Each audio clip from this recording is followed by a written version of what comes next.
if or why or how that enables a customer to talk back to you with anything other than a yes or no response is good. So if you're marketing with free little webinars, I'm not talking these half-hour things take up all day. Do a 5-minute clip. My God, time is the most expensive commodity we have. It's the most valuable thing you have is time.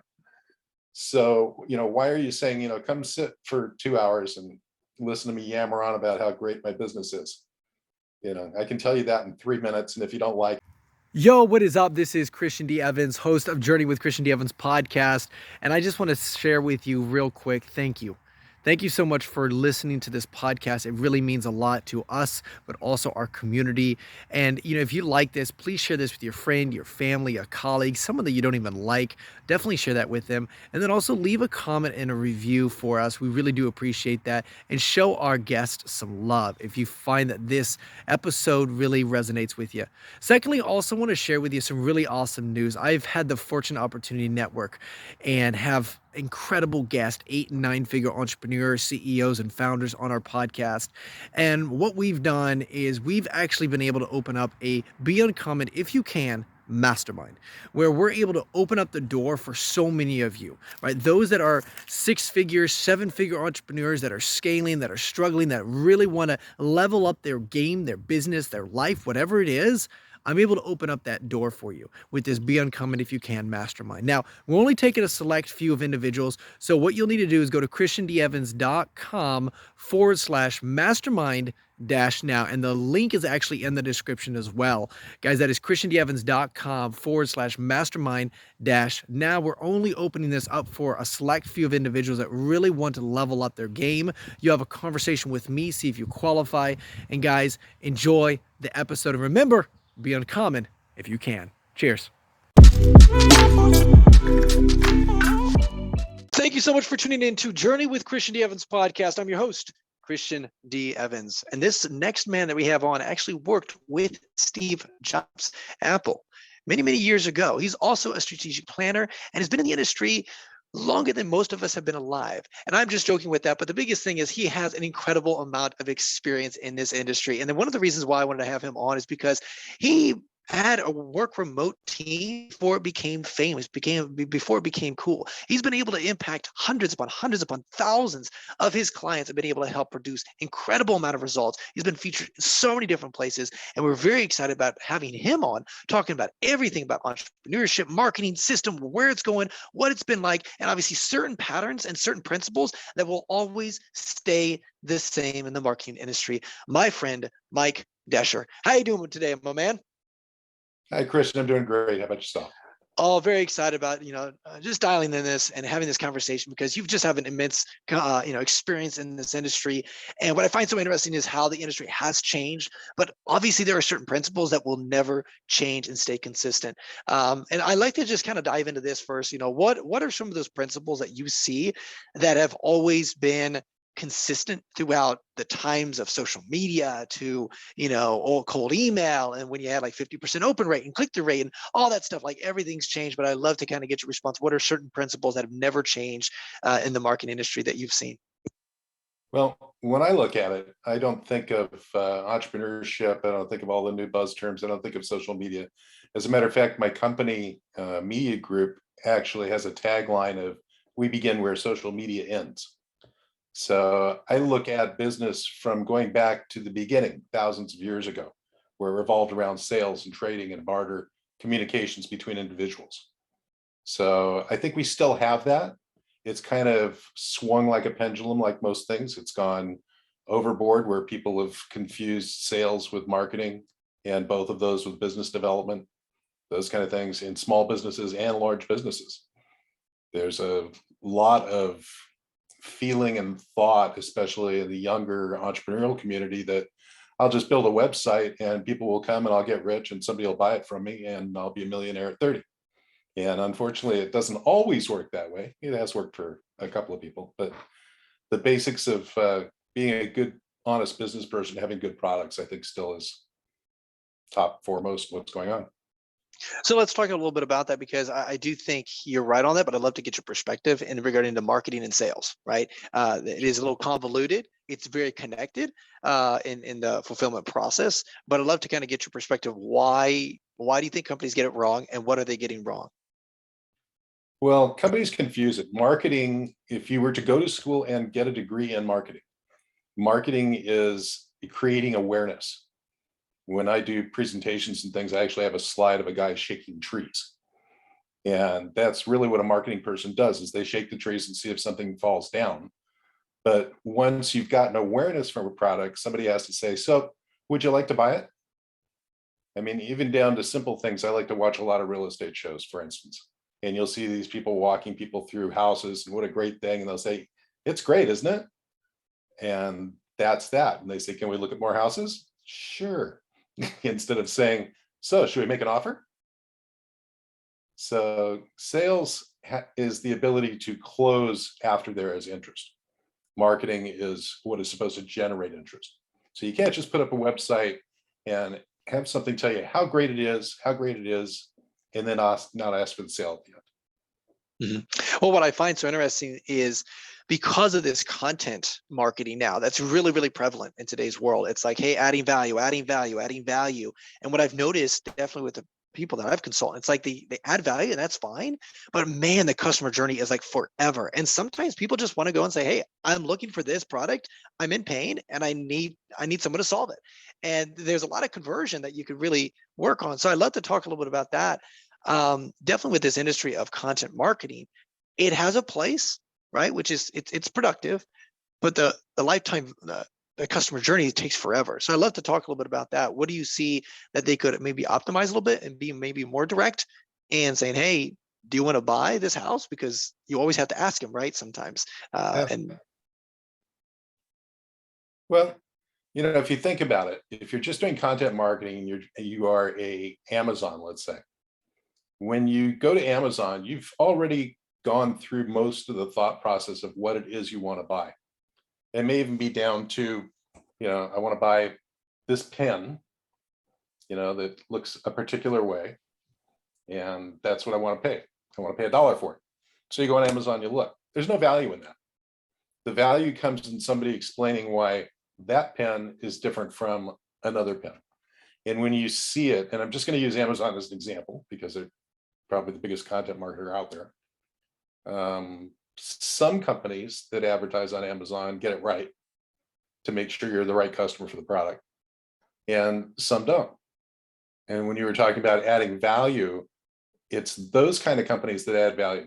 They tell you why their product is different, why their product is better. For instance, I just bought a roll of tape sight unseen that I didn't need. And I bought it because I was looking for another kind of tape that I can't find in a store anywhere near me. So I have to buy it from Amazon. Otherwise, I would be buying it from a store. And it was a very unusual double-sided clear tape out of Japan that comes off and doesn't leave any marks. I thought, oh, I'll try that. So I tried a roll of it and it's phenomenal.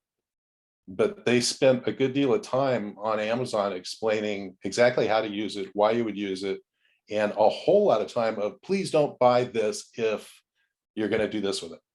It's the wrong product. Buy something else. And that was one of the reasons that actually intrigued me and made me want to buy it, because they were adding value to their product. Interesting. Yeah, because what I found, and something that I was listening to with Jeff Bezos in regards to like obviously having positive and negative reviews, then allows the consumer to basically have that transparency, if you will, about that product, and they get to have that choice in that. And what was interesting to hear the feedback on it. Oh, we don't want negative reviews. We want just positive ones because we want to just push product, and that almost created more transparency. I like to kind of get your perspective on like what's happening right now in the industry, because there are so many quote unquote experts, right? Everybody's an expert at this, an expert in that. And, we all have amazing, phenomenal, beautiful, testimonials, right?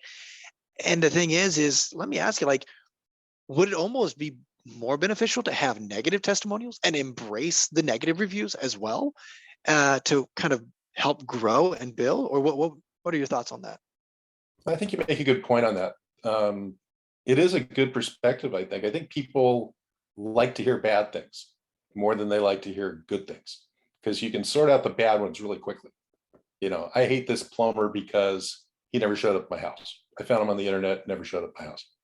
People go, oh, well, I want somebody to show up. So immediately you start to discount them until you start reading through those reviews you're talking about.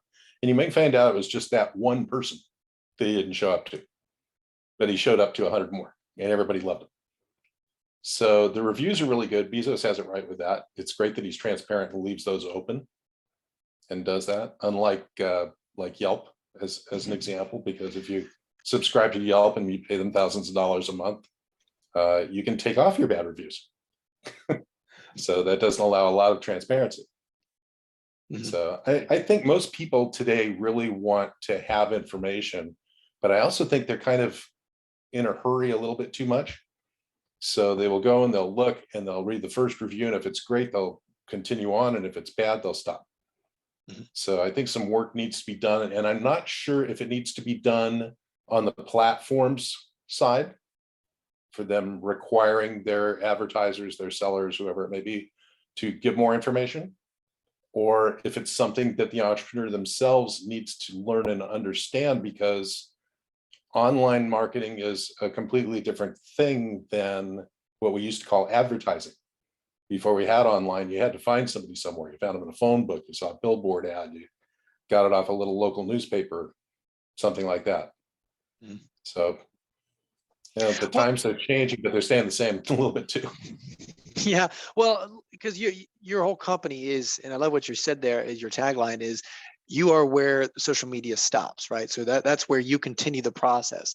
What do you think social media does not dial in for their marketing strategy, and how you guys are able to kind of facilitate that gap? I think up until recently, up until the pandemic, social media did an incredibly poor job of explaining why you would want to do business with a particular company. They basically used their websites as a forum. And as an example, our company, it's been around 20 years, we never did any social optimization or anything for our website, because we used it while we were talking live one-on-one with customers. So we could show them examples of things, help them work through an idea process. So now, since the pandemic, people have started to have Zoom meetings and Skype meetings and everything else like this. They're doing webinars, they're doing more customer-centric activities like they used to do way back when.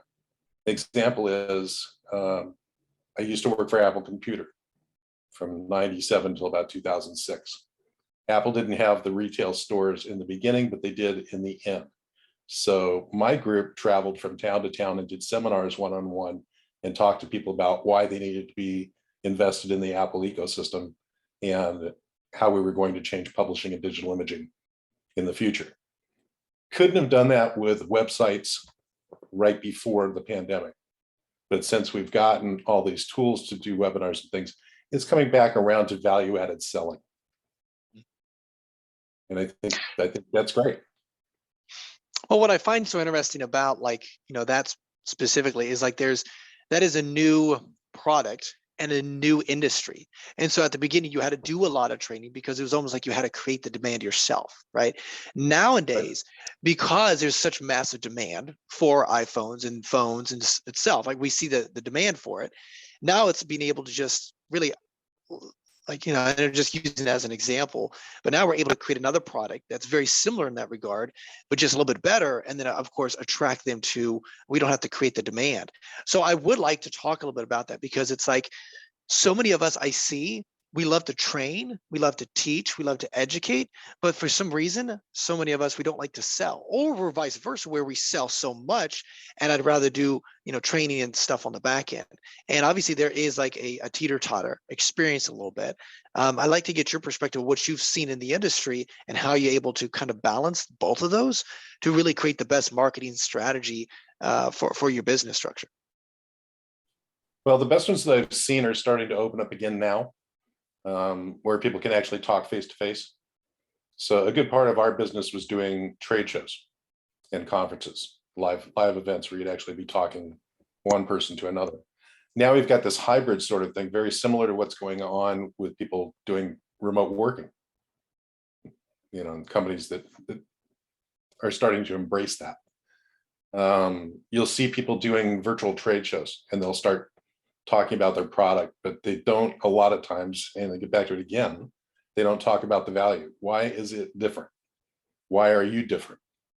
You know, a lot of times I'll hear people selling, and it drives me a little bit crazy because they'll say, well, my value is I'm cheaper, or I'm less money than them, or I deliver faster. And I think, so why do I need you? I can go and I can shop myriads of online stores and find what I need and click on it and buy it at the best price. So you add zero value to me. So you talk about value. What is your value? I had a meeting years ago at the University of Oregon with an instructor, and I never forget her because she was such a unique individual. But she said, Mike, so tell me what it is you do. I said, oh, well, you know, I work for Apple Computer and I came here to talk to you about publishing. And she says, no, no, no, no. What do you do? And I was just taken back. I thought, okay, what do I do? All of a sudden I'm running through my mind, you know, what value do I add? You know, what does she want to hear? This, that, and the other. And she stopped me and she said, okay, stop thinking. So I want to know what you do on this planet that makes a difference to everybody else. That's the value you add. And it's yourself or your company or anything like that. So value is important. I don't know if that really answers your question. I think I strayed a little bit, but No, that does make sense, and I really appreciate you saying that, because just to kind of go down that path a little bit, I've been asked that once before, and so many times we have our identity, and I just talked a little bit about this a second ago, but identity so stuck in like what we do for a living that we almost just assume, oh, they're talking about what I do for my career, and the reality is like what do you do overall, like and then you start really thinking, oh well, I'm a father, I'm a husband, I'm a person, I'm a volunteer, you start realizing I am more than just my career and so forth. But it is a good point that you suggest there. But also coming back to kind of what we're discussing here. So working remote, people are positioning more toward that. I'm actually very intrigued. In fact, we're going to be doing a training this Thursday about virtual reality, because now that people have been pushed drastically into the online presence, like you said, we're starting to see more coaches, speakers, authors, all that stuff be online. We can work wherever the heck we are going.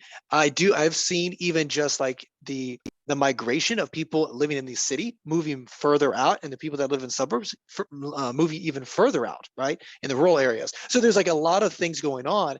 And of course, we're not in real estate, but I love to talk about kind of like what you see in regards to really helping leverage building a good synergy and community in the online space, as well as teamwork, and then also kind of facilitating more of like, hey, how do we integrate the VR world into this, because that is going to be a large player in the future here. yeah, a lot of good questions. It's kind of like when the pandemic happened and people couldn't go into work, the genie was let out of the bottle. And like I told you before, I started working remotely in 97. And that was primarily a function of working for a major corporation, working for Apple. Apple didn't care where you worked, what you did, what your timesheet was punched in. There weren't any timesheets. They just wanted to know, are you doing your job? And I think most people, when they get a job, if they don't know what it is, they figure it out pretty quick, or they don't have a job. So depending on what it is, you either can do it remotely, which a lot of jobs now you can, because we're into this technology driven world. We're no longer in the industrial complex or an agrarian complex like we have been in the past. Human beings as a species are growing. So what we're really selling over the internet and everything else is thought. People, that's why we see so many people that are coaches and mentors and evangelists and all kinds of other things. Can you do these from home? Yeah. Can you do them from a beach in some little island in the middle of nowhere? Well, yeah, if it has internet. But you can work pretty much anywhere you want to, unless you're screwing tires onto a truck, and that's being taken away by robots. So, I think we all need to think 10 years, 20 years down the line, because we're being driven this way. And whether it's being driven by a pandemic or by people just saying, hey, I want a better quality of life. I know what I'm supposed to do. I'm supposed to accomplish these 10 things this week. So if I can accomplish those in one day or 1 week, it shouldn't really matter to my employer. And the problem that we have now is the transitional part of this equation from the employer side. I can't tell you how many people over the last 6 months that I have talked to within companies that are middle level managers. And what it has come down to in the discussions is they don't want their employees to be remote because they think they're going to be out of a job. They suddenly lose the ability to micromanage, which for most of their life, that's what they've done. They'll come over and tap on your desk. They'll drop some papers on your desk. They'll call you into a meeting and waste half the day. They'll do all these kind of things. So all of a sudden the employees are going, okay, I've got to sell 4 things. I've got to have 2 online meetings. I got to make a dozen phone calls, check them off your list and do it. So it's a growth pattern. It's a learning pattern. Employees have to learn to manage their time better than they did when they're going into an office, because most offices don't care if you're wandering off to the break room or you're talking to somebody in the next cubicle or something like that. A lot of companies now are even kind of hiding behind it and embracing it and saying, oh, well, we need to have interpersonal reaction in the office. And when I hear that, I think, oh, so you're a company that likes to waste about 30 or 40% of your time. That's great. And you're going to raise your prices on me too, probably. Because you got to bring those people. And meanwhile, you got unhappy employees because they're traveling for, even if it's a half an hour commute, they're losing an extra hour out of their day that they could be with their family or their friends or doing something, being with a charity. So there's a lot of learning on both sides. I'm sure you're learning it. I think the VR thing is great. I'd love to see that show and listen to that, because I've thought even doing VR as if you're walking through a trade show, if you couldn't go, but it was actually a live show. If you could put on a VR helmet and walk through the show, that would be really cool. Mm-hmm. Well, you bring us a really good thought process, because what I've discovered, because a lot of companies are kind of pivoting more toward the online space, you had to.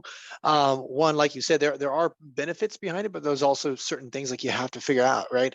I do know, like in the sales world, you always have to have this energy, this synergy, right? That's always constantly going, motivating, all that stuff. And I do know working remote, being individualistic, it's tough, and you try to. It's never the same, right? I've seen people try to leverage Slack and say, hey, we got a sale, congratulations. It's not the same, right? Of that energy of high-fiving and just, I'm hearing you close, and we're all moving and so forth.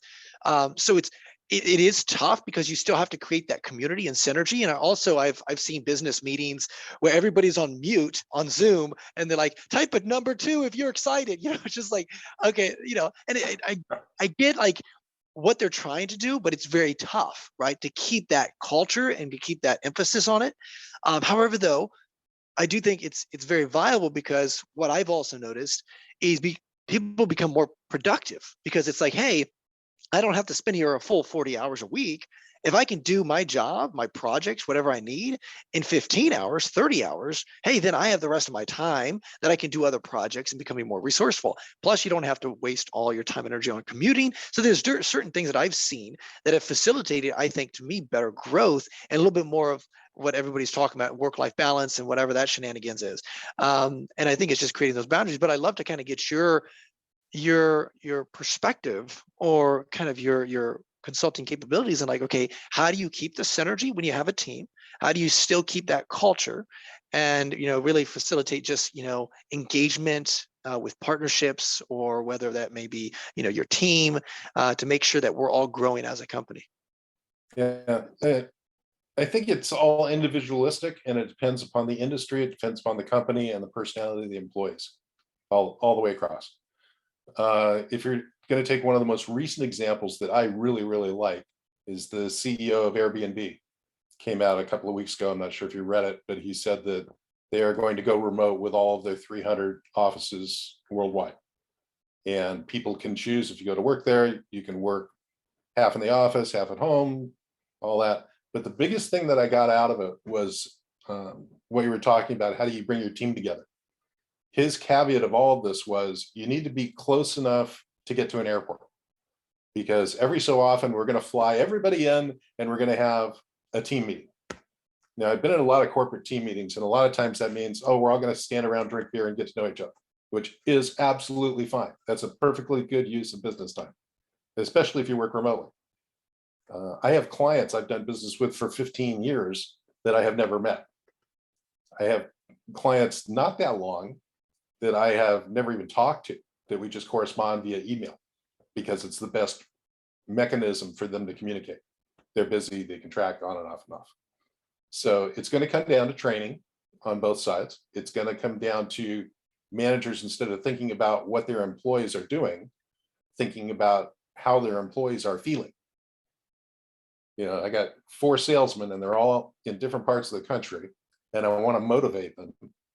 I think once a month, I'm going to invite them all up company headquarters, and we're going to go play golf or play something, play darts or do whatever that's just out of the office, fun, communicate, and get everything off your chest to your fellow workers and to your boss, and being open, being able to listen. It's one of the biggest problems I think in corporate America today, is having managers and CEOs and executives actually listening, because you find in companies, just like in the military or in public office, as you rise higher and higher to the top, it becomes lonelier and lonelier, and you get less and less quality feedback. People don't want to tell the boss no, when in reality, that's all the boss really wants to hear. So, No, you bring up good points on that, and I'm just sitting here thinking, because see, I find, even like you were saying just a second ago, with like virtual reality and how to integrate that in more like a kind of a in-person kind of feeling and experience. And I'm always just intrigued, because see, it's like it's the same thing with the whole concept of this Zoom and being online. A lot of people were pushed on that, not that they wanted to, but they had to. And so they had to really kind of pivot and like, oh crap, what are we doing? How are we doing? I know large corporations from JP Morgan, their whole customer service had to go online. Like they had to build a whole infrastructure literally overnight. So unnecessary, and I shouldn't say unnecessary expenses, right? They were not ready and prepared for it. So like I see the same thing, that transformation with the VR, and I do understand personalization. And I think we'll even see a little bit more personalization even further in the customer journey than we're seeing now. Like, yes, on YouTube, I can target people that are in real estate. Yes, cool. But we can get even more specific, I think, down in the future, once we really start understanding their patterns and stuff like that, definitely with VR. So I'd love to kind of get your perspective, like, and in regards to like what you're seeing in the marketing industry, and how to really integrate that into the marketing strategies that we have currently. ooh, that's a big question, because what I see is a shotgun approach to marketing happening right now. There used to be a lot of very tailored marketing campaigns, and people would do specific things in specific buckets at specific times. And now I see people marketing all over the place, sometimes for no reason whatsoever. I've got a guy I'm having a meeting with later this week that sent me an email out of the blue and said, I just want 11 minutes of your time, and I'll buy you a Chick-fil-A dinner. And then he sent me another one and said, I'll buy Chick-fil-A for your whole office. And then he sent me another one and said, really, I just want 11 minutes if you could answer 3 questions, and then I'll give you 10,000 sales leads. So that kind of broke the bank with me, and I wrote him back and I said, and where are you getting these sales leads, and are they from yesterday? Because otherwise they're no good. And that started a conversation, and we're having a little better conversation, because he was marketing improperly. He was marketing to someone that didn't need to be marketed to, by somebody that thought they knew about their business but didn't. And I'm sure you get these all the time, and I'm sure many of your listeners do too. You have somebody reach out and say, well, I know everything about what you're doing, and I think I could really help you by generating 400% more leads for your business than you ever had before. You ever get one of those? All the time, all the time.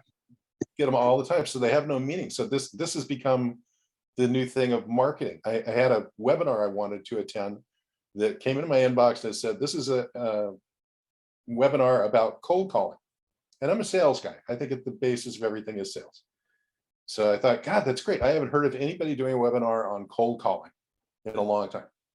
So I get on this webinar, and the first thing I find out, it's being held by a major corporation. I won't say their name because they're probably not paying you. And they wanted to put a calendar invite in a cold email that you would send to somebody.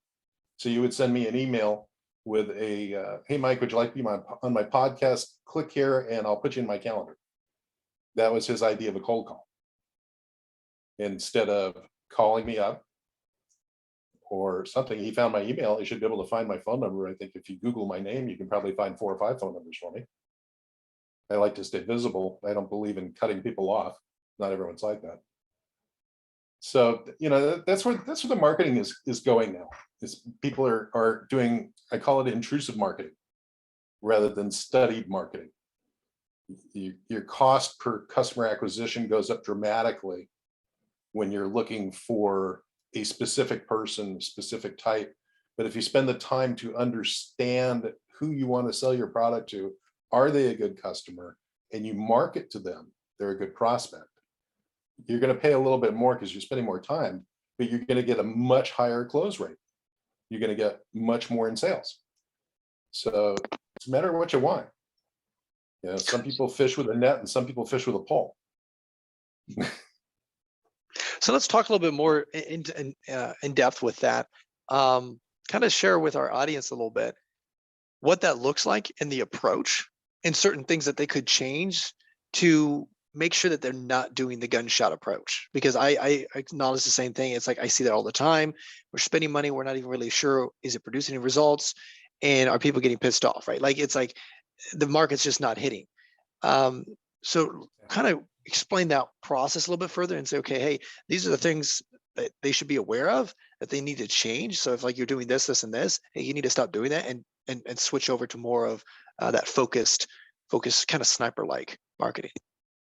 Yeah, I think first off, every marketing person in the United States at whatever level should go out with one of their salespeople at a given time, preferably the beginning when they come to a company, and watch what their salespeople do. And what they will learn is a very valuable thing that they can use in marketing that's used in sales, is asking open-ended questions. So if I was advertising something, looking for customers online, I would say, if I had a product that would get you from point A to point B in less than 30 seconds, and it's never been on the market before, would you be willing to talk with me? Or how can I better serve your needs?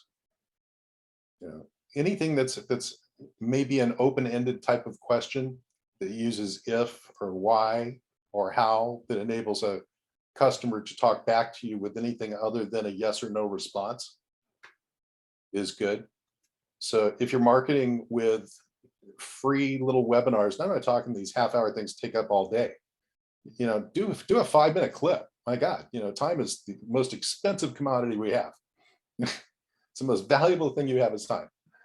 So, why are you saying, come sit for 2 hours and listen to me yammer on about how great my business is? I can tell you that in 3 minutes. And if you don't like it, get off, go buy it from somebody else. So, yeah. I love that. You're literally cracking me up because my gosh, I mean, the 90-minute thing, like, come on, guys. And then you're talking, just tell me the offer and let's move on, right? I mean, I got so much time. And a lot of times I don't even listen to them. It's just like, good night. Anyways, we could go on a whole spiel about that. But I appreciate you mentioning that because it's so true. Just 5 minutes, 6 minutes, boom, here it is. But I just find this so interesting in this conversation because, see, there are so many people there's like so many holes in these companies. It's like they focus so much on cold acquisition. And the reality then is like, okay, you have like 50 clients. Have you tried any referral system? Have you tried, like, there's so many different, have you tried selling them, upselling them? Like there's so many different like little holes that I see so many companies just not really, optimizing. And so I'm curious, with the companies you've consulted for, like what other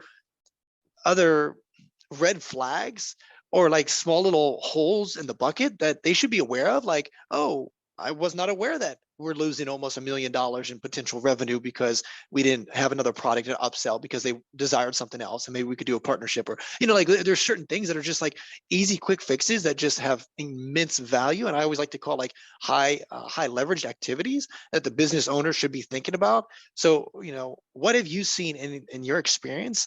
Because we, as marketers, we love to talk about acquisition, wonderful, but it's like really how to optimize what we have. And a lot of our listeners are business owners, and they run successful businesses. They want to scale that 8-9 figure business. In order to do that, you have to optimize every strategy, every finger of your business. So I'd love to try to get your perspective on that.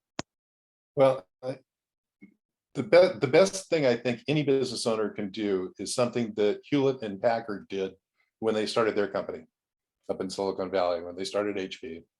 They actually wrote a book called Management by Walking Around. And the best thing you can do as any business owner is be a customer, be your own customer. Especially if you have a lot of employees or you're part of a division or something like that, call in and pretend like you're a customer. Try to find somebody to sell you something. Try to, understand how your customer is coming back at, how your company is coming back at customers doing that.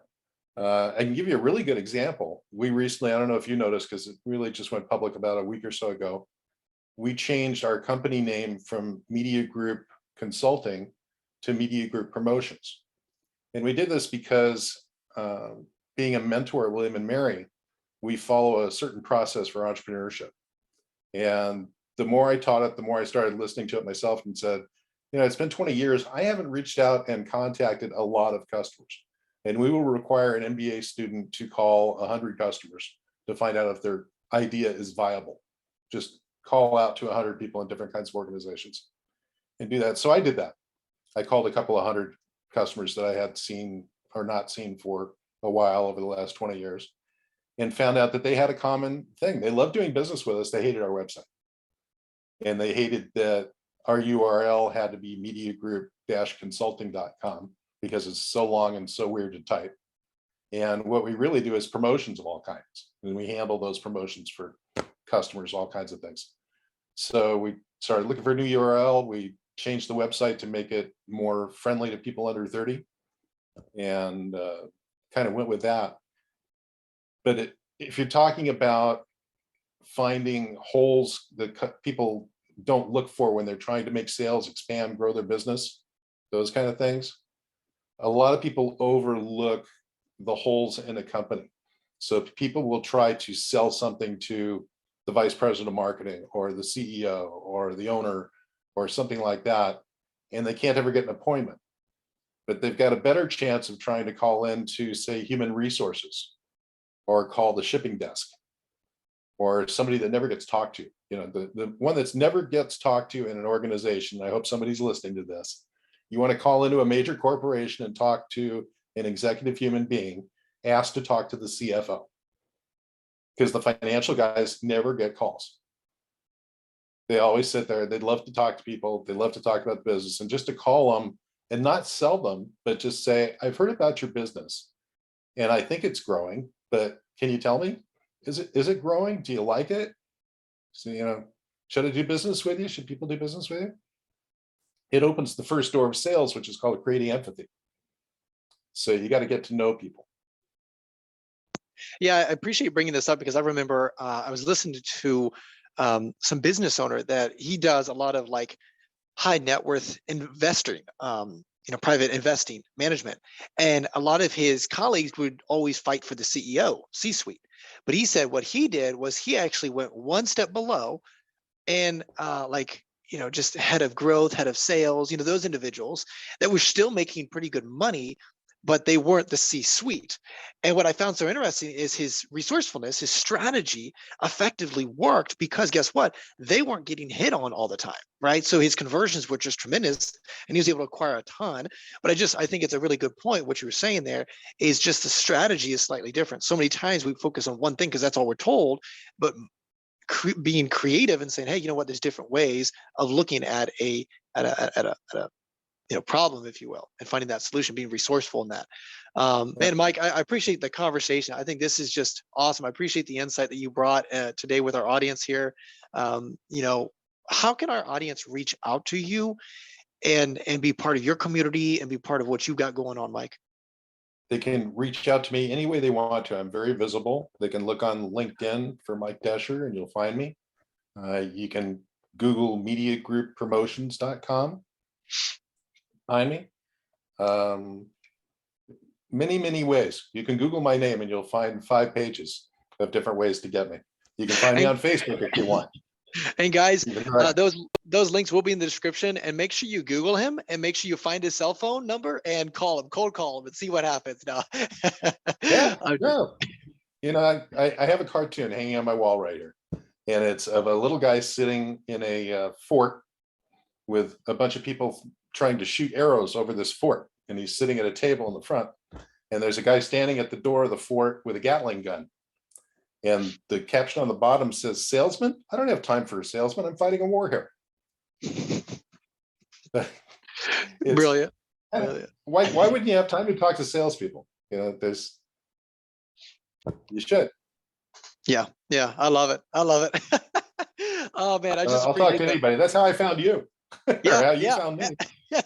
Exactly. That's one reason why I wanted to have you on, because just the immense experience that you've had, you've outlasted a lot of marketing ups and downs, and obviously with working with Steve Jobs to obviously come into more of that marketing industry to be able to help and impact thousands upon thousands of your clients.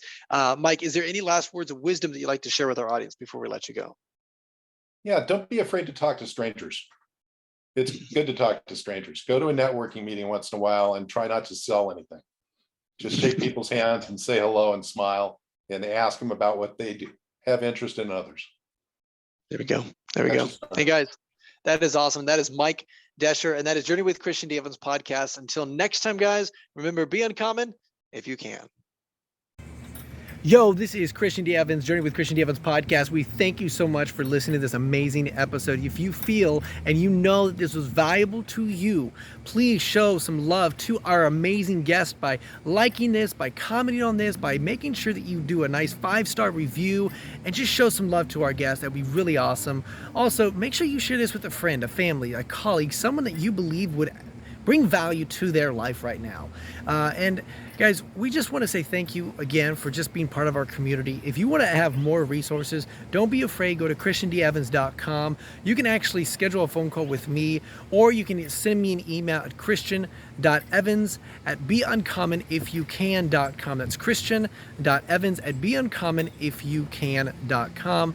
Always love to hear some feedback, and let me know what is the number 1 or 2 things that you are struggling in your business and your life, and we'll make sure we have those conversations. Guys, that is Journey with Christian D. Evans podcast, and until next time, remember, be uncommon if you can. Cheers.